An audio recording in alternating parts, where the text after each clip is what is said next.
Hey guys. Welcome back to our channel. We know that we've been away for quite a bit, and that's because we have been extremely busy with so many things at work, at our extracurriculars, so on and so forth. In fact, guys, we have been hosting some sessions at the University of Alberta, and it's for international students to be able to build their resume, find a good job once they graduate. And guys, it has been really amazing. So apologies that we have not been in frame for quite some time now. As we were doing some of these sessions, we thought, if these students were requiring help, I'm sure there'll be so many people out there, new immigrants, international students, people who are looking to move to Canada, who would also be looking to understand how can I get a job in Canada? What are some tips and tricks for me to be able to navigate so that I can land that dream position? And so that is where the topic for today's video is coming in. Today, we are going to be talking about 5 to 6 various tips and strategies that you can use when you're looking to find your dream job in Canada. Guys, these have been something that we have used in our personal lives as well, and it has been absolutely fruitful. So we hope it's going to be really useful for you guys. Before we move ahead, make sure to subscribe to our channel, hit the like button and the bell icon so that you don't miss another video from us again. Now let's jump right in. The first strategy in landing your dream job is to identify your skills, interests, and your strengths. So guys, I'm going to start with interest because, if you're going to land in a job where you are totally not interested in just getting up and sitting in front of your laptop, it's definitely not going to be useful and you are going to burn out in a really short span of time. So as a first step to identifying what kind of job you want to do, you need to first understand where your interest lies in. So guys, I would advise, you can just Google some of these things, or even this interest could be something that you have done in your childhood and you want to pursue that as a career. You can still choose to do that. So as a first step, make sure you have a list of items that you're interested in. The next thing you need to think about are your skills and your strengths.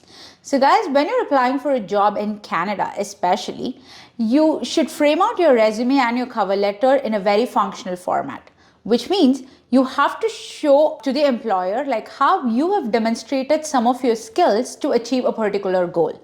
So you just can't go about writing, what certifications you've gotten or what positions you were in before, but also some of the key strengths, like how collaborative you were with your team, how critical thinker are you, how well you adapted to some of the changes in the system, so on and so forth. So these skills are very important. It's definitely going to give you an edge compared to other people who are competing for the same position. So make sure you focus on your strengths and your skills and how you leverage them in your previous positions, and make sure you put that down in your resume and cover letter. So a second tip that we want to offer you is that you need to be identifying job opportunities by researching for them as well as job titles. Now, in terms of job opportunities, there are a few ways you can go about. The first way obviously is you can use websites like Indeed to figure out what type of jobs are out there.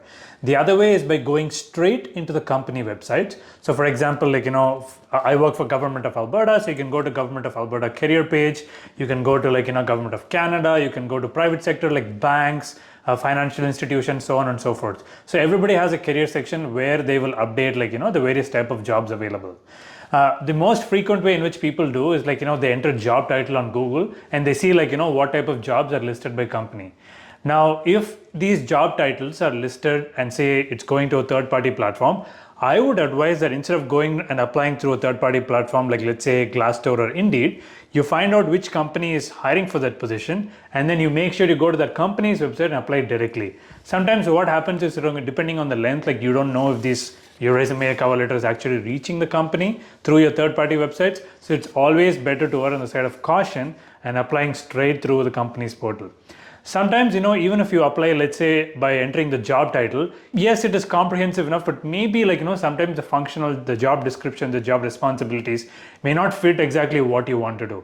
So the other way in which you can go about is you can identify a list of companies that you feel like you want to work for. So you need to look at what the company's mission is, value is, to understand if it's something that aligns with you. And so once you know that, then you can look into the company's career website. So every company has the career section and you can go and see what type of jobs are available where your skills and strength match up with that company. So these are some different ways in which you can research for jobs, either on the company website or through third-party platforms. Now the next strategy we're going to look into is building your network. So guys, I would highly stress on this factor because I know a lot of you do not believe in networking or reaching out to people asking for a job, but this is something very important in Canada especially. So guys, you have prepared your resume and you have applied for a job through the job portal, but more often than not, sometimes you might not even hear callback.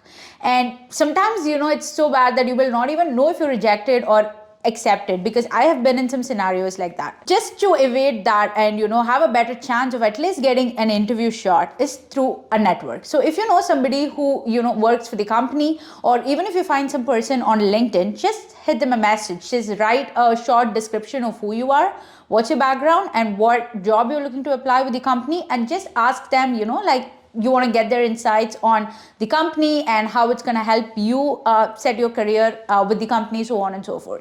So this way, you definitely will, at least more often than not, get a chance to reach out to somebody who will have an internal influence, and that way you can at least get an interview shot, or more often than not, get a chance to talk to the recruiter. So even if there's not an opportunity right now, you're setting a stage for potential opportunity. The number 4 tip that we want to talk about is so important, guys.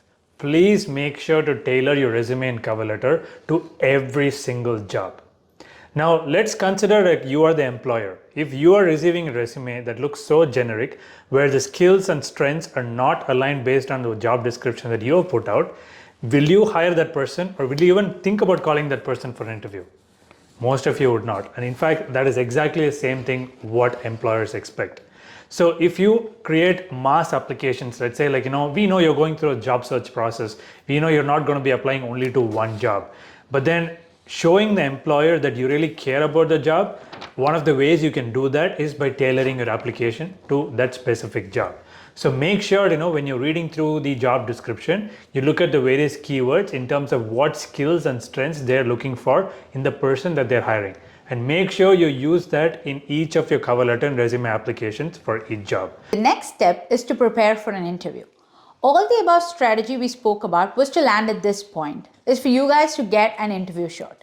So the next important thing you need to do is to go prepared for the interview. When I say prepared, it doesn't mean you just skim through your resume and go and sit in an interview, because some of the questions they're going to ask you there is not merely going to be technical, but it's going to be around your personality.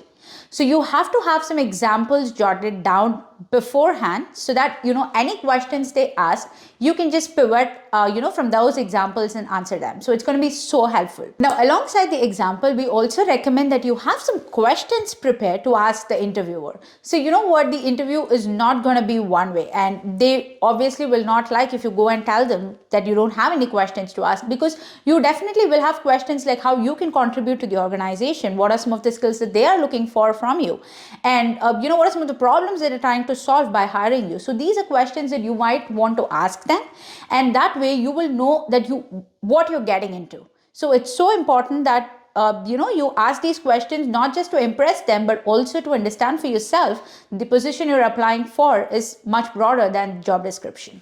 So always, guys, prepare for your interview. Yes, the final tip we want to talk about is on resume and cover letter templates. Now, some of the previous videos that we did, in fact, even when I see other people's YouTube channel, I see a lot of people asking for a resume and cover letter template.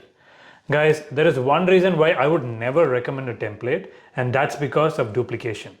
Now, resume and a cover letter, let's say there are two people that are applying for a job. If the resume and cover letter looks similar in terms of style, an employer would probably feel like, okay, there has been something wrong because everything looks the same.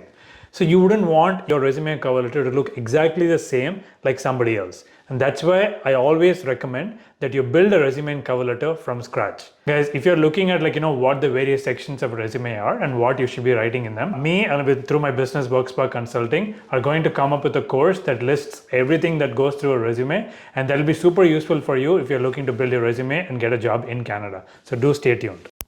So guys, now that we've come to the end of the video, we hope that we've given you all the information that you might need in order to land your dream job in Canada.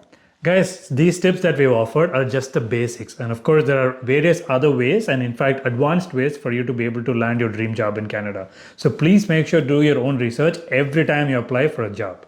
If you guys have any further tips through which you have gotten a job in Canada, let us know in the comment section below, and we would love to know it. As always, guys, please make sure to subscribe to our channel if you liked our content, and also press the like button so that other people get to know about our channel. And share this with your friends and family so that if they are looking for a job, they'll also know these tips and strategies so that they can maximize their chances of landing a dream job. Until next video, guys, take care. Bye-bye. Bye.